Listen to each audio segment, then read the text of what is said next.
Good morning guys! Welcome back to another vlog! And today we are here in Ilocos guys. And I have a dilemma right now. I'm currently trying to open my luggage. Pero somehow parang nag-iba ata ang passcode niya sa pag-aayos ko kagabi. I don't know what I did. So I'm trying my best to open it. Hindi na siya ma-open.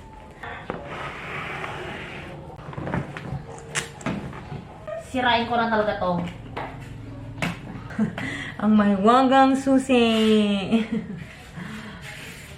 Hindi nag-work yung kutsilyo. So ito naman. Ang mahiwagang susi ng corned beef. Open ka rin. Pero sira na.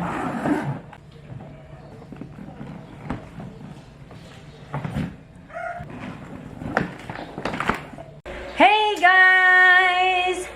Si Nanang, nagluluto na naman siya. Alas 9 pa lang. She is cooking. Nataita ng tinolang native na manok. Oh, father! That's your favorite. Oh, the paa there. Maghihimay tayo ng ampalaya. Lalagay natin sa tinolang manok. Ang itim ng mata ko guys kasi puyat na puyat talaga ako. Wala akong tulog. Yung tulog ko lang yung sa bus na 4 hours. Tapos alas 3 na ako nakasakay ng bus. Parating ako dito ng 7 a.m. Ayun. Yun lang ang tulog ko. Kaya after ng lunch, matutulog. Para gandang buhay. Magandang buhay!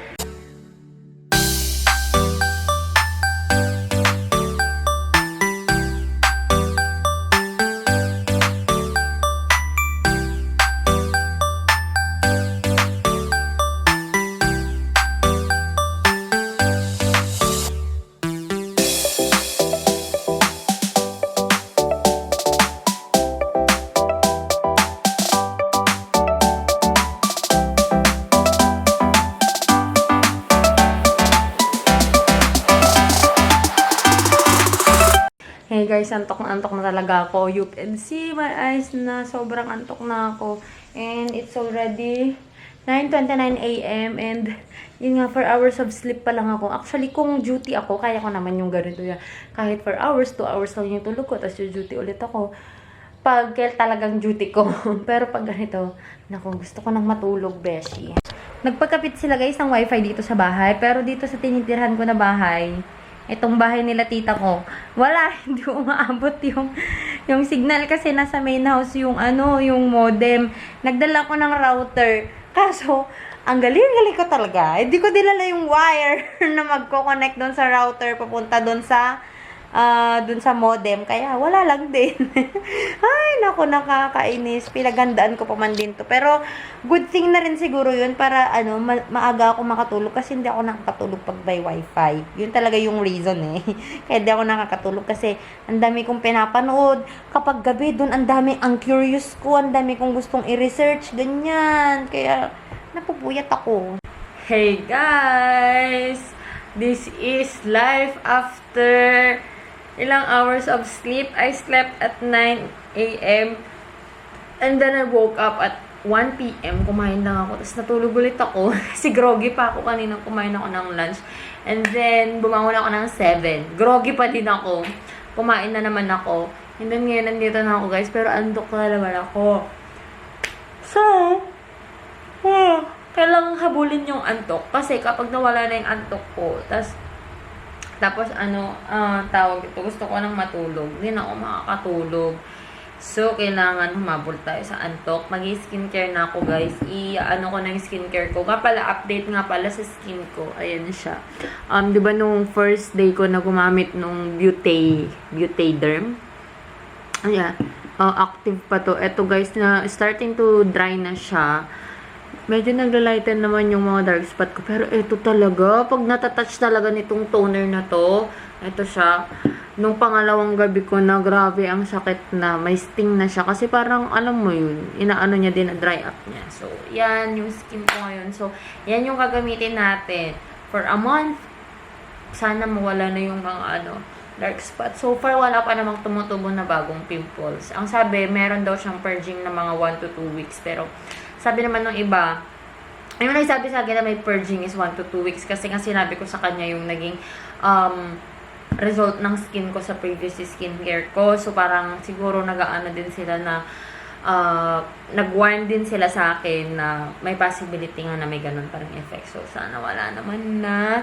Kasi gusto ko nang maayos tong skin ko, guys. Grabe, nakaka-depress na. Pero, at least naglo-lighten na sila. Dito naglo-lighten na, oh. Diba? Hey, guys! So, I'm back. Parang, kahapon pa ata yung previous clip ng vlog na to. And, hindi na ako nakapag-continue. Guys, na nakapag-vlog yesterday because I slept all night. All day and all night. Kasi, nagising ako 7 PM na. Tapos, groggy pa talaga ako. Alam mo yung, parang that time lang ako, yesterday lang ako nakatulog talaga ng ganun. Yung wala akong inaalala na gagawin. Kasi, alam ko, paggising ko, may food na ako. Diba? Ganun. Ito yung bakasyon. Kasi wala akong inaalala na pupuntahan. So, ngayon guys, galing kasi kaming church. And, medyo nag-ano ako ng pamaskara and all that. Kaya magtatanggal muna ako ng aking mascara. Ayun guys, ginagamit ko pala is na micellar water. Ito siya, from L'Oreal. Ayan. Ako kasi guys, hindi talaga ako yung tipo ng tao na kasi nga, diba, pimple prone ako. Yun. So, hindi ako yung tipo na yung micellar water lang, okay na yung skincare ko. No, I cannot sleep na gano'n. Kahit sabi nila na nalilinis naman na daw niya ng micellar water, hindi pa rin. Hindi ako makatulog na parang feeling ko ang dumi ng skin ko, feeling ko ang dumi ng mukha ko. Gano'n kapag micellar water lang yung gagamitin ko, guys. So, yung ginamit ko pala is yung Dr. Sensitive. Ayan, na makeup remover. Medyo nagda-dry na kasi siya, guys, kasi parang second to the last sheet na ata itong nabunot ko na to. So, nilagyan ko na lang din ng micellar water. Tapos bukas, gusto ko sana mag-vlog kasi pupunta kaming palengke bukas. Mamamalengke kami. Kaso, ang problema ko, pag mag-vlog ako sa palengke, hindi ko matutulungan si lola ko na magbuhat ng mga bibilin namin. Eh, kapag bumili pa man din yan, bongga, ang dami niyang binibili. Yung suki niya, bibigyan siya kahit 1 kilo lang yung binibili ni lola ko. Bibigyan siya ng 3 kilo na ante, mga ganun. Kaya, hindi ko na ina-expect na makapag-vlog lang din ako bukas. Gusto ko pa man din sana. Update pala sa skin ko, guys. Pang ilang ano ko na ba to? 4, 5, 6, 7. Pang third night ko na siyang ginagamit. Eh, no. 4, 5, 6. Pang fourth. Pang fourth night ko na nga siyang ginagamit. Ito. So, ito na guys yung pimples ko. Nag-dry na siya. Diba sabi ko, ito lang naman yung active na pimple ko yan. Tapos yung nandito, non-active din that time nung first na clip natin. Ano na siya, nag-dry na din siya. So far, so good. Maganda yung skin condition ko. Kapag, alam mo yung parang glowing na moisturized na hydrated. Ganon yung skin ko kapag nagigising ako or pag sampling. Tapos, ang napapansin ko, hindi ko alam kung ganon. Kaya gusto kong kausapin si Jane kung ganon din ba yung effect. Kasi, yung pag ginagamit ko yung day cream, di ba kapag tanghali, day cream lang naman yung gagamitin. Ito lang naman. Eh, ang parang yung skin ko, parang feeling ko naamoy candy siya.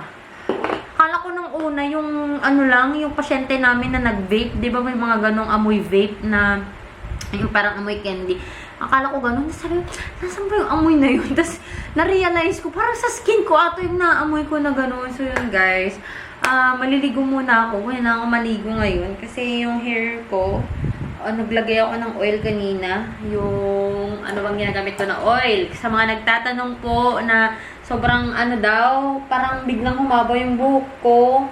Yung ginamit ko lang naman guys is ano bang ginamit ko?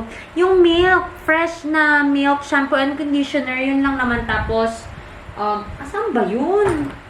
Hala, nasaan na yung Vitres? Ito pala. Ito pala yung pouch ko ng mga hair and skincare products. Ito guys, yung Vitres na cuticle coat.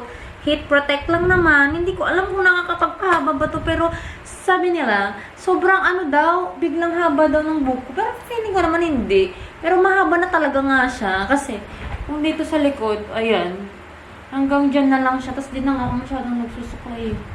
Yan. Pero tinigil ko na actually guys yung fresh na ano kasi ubos na. Yung natira na lang is yung shampoo na lang, yung conditioner. Said ko na talaga. Naubos ko na siya. So maliligo muna ako ngayon kasi nagka-dandruff ako kaya ang gagamitin ko ngayon is yung Head and Shoulder. Kasi nga sabi ko sa inyo guys, hindi talaga ako pwedeng mag-stick to one na shampoo and conditioner kasi talaga magda-dandruff ako. So, ngayong weekend, gagawin natin is use the conditioner na siguro yung argan. Dalawang kasing conditioner, yung shampoo ko dyan na Head and Shoulders.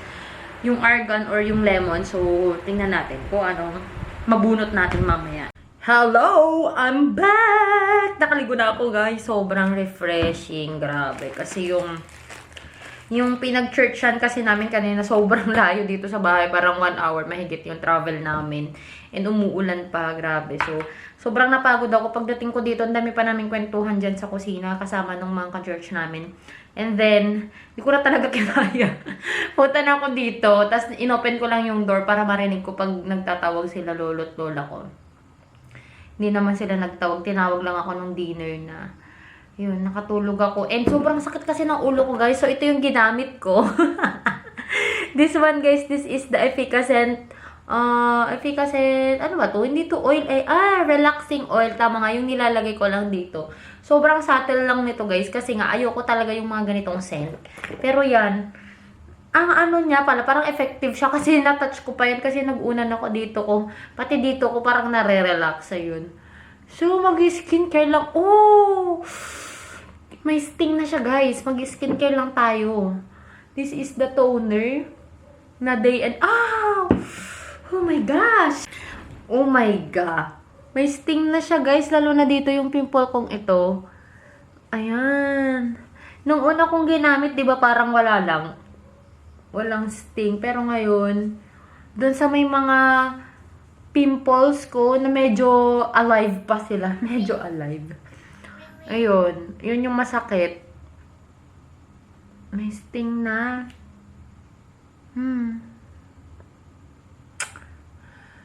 Step 1. Mamatay ma. Ang haba ng skincare ko. Nakakapanibago. Night cream 1. 2. 3. Night cream. Okay. Night cream 1 muna po tayo.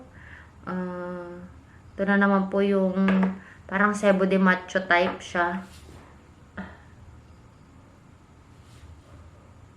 This is the whitening. So, magpapa-whiten tayo. Ito kasi guys, actually ina-edit ko kanina yung ano, yung video ko ng first impression ko ng vlog na to. Ay, vlog. Ng product. Pag may ginagawa, hindi kayo mag-multitask ng utak ko yata. Yun nga guys, sabi may konting redness nga daw. Ito ngayon, meron na siya. Pero, umiiwas din kasi naman ako sa sun exposure.